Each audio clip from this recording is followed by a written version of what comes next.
Բարև ձեզ թանկագին եղբայրներ եւ քույրեր։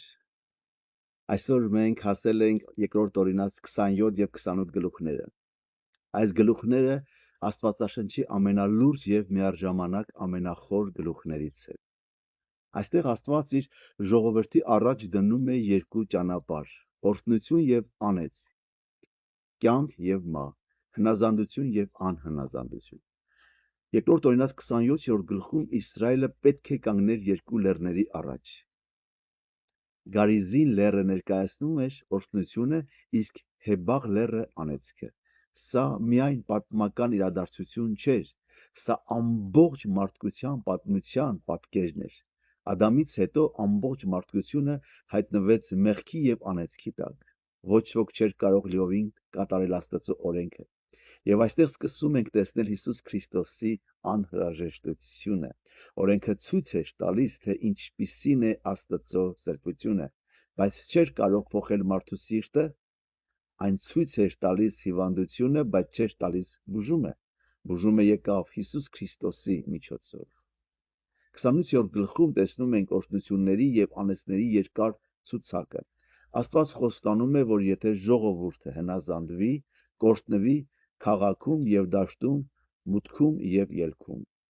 բայց եթե անհնազանդվի, անեծքը կգա նրա կյանքի վրա։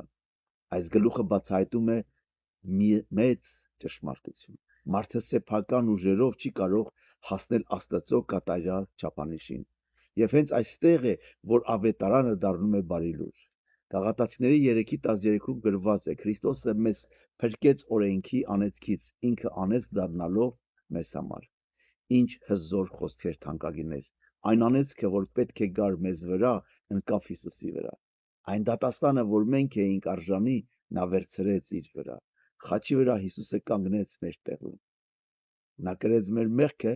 մեր ամոթը, մեր դատապարտությունը, որպեսզի մենք ստանանք նրա արդարությունը, նրա խաղաղությունը եւ նրա կյանքը։ Այս գլուխներում մենք տեսնում ենք, որ օրենքը մեզ տանում է դեպի Քրիստոս։ Այն ցույց է տալիս, թե որքան մեծ է մեր կարիքը փրկչի հանդեպ։ Եվ Հիսուսն է այդ փրկիչը։ Նա ոչ միայն ազատում է անեծքից, այլ նաև բերում է մեզ Աստծո օրհնության մեջ։ Եփեսացիների 1:3-ում գրված է. նա օրհնեց մեզ ամեն հոգևոր օրհնությամբ երկնային տեղերում Քրիստոսի մեջ։ Ուրեմն մեր հույսը մեր գործերի մեջ չէ, մեր հույսը Հիսուս Քրիստոսի մեջ է։ Ամեն։ Փառք Տերոջը, սիրելիներ։ Եկեք ավարտենք աղոթքով։ Տեր Հիսուս, շնորհակալ ենք, որ դու վերցրեցիր մեր անեծքը ու մեզ տվեցիր քո օրհնությունը։ Շնորհակալ ենք, որ դու մեզ փրկիչ ես, մեր արդարությունն ես եւ մեր հույսն ես։ Օգնիր մեզ ապրել հնազանդությամբ, սիրել քեզ ամբողջ սրտով եւ հոգով եւ վստահել քո շնորհին։ Ամեն օր։ Ամեն։